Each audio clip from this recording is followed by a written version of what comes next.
Welcome back as we next discuss solder type to be used. Solder is manufactured for a variety of applications, and it is important to use the correct type for a specific purpose. Solder is an alloy, which basically means a mixture of different metals.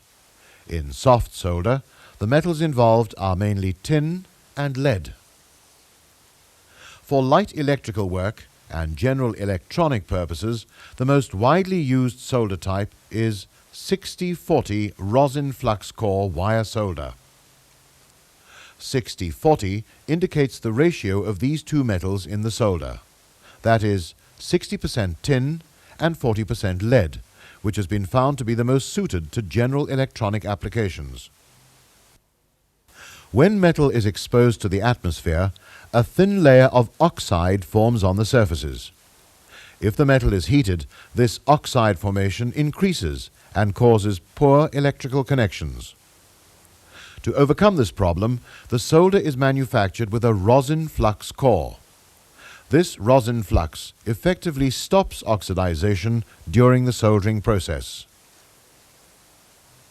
Although there is a variety of solder and flux types available for a wide range of applications, we need only concern ourselves with the type discussed, that is 60-40 rosin flux core solder wire, which is ideal for light electrical and general electronic applications.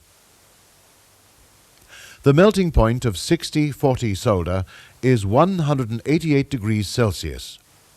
It has a sharp melting point, which means it turns from solid form to liquid form very quickly at this temperature.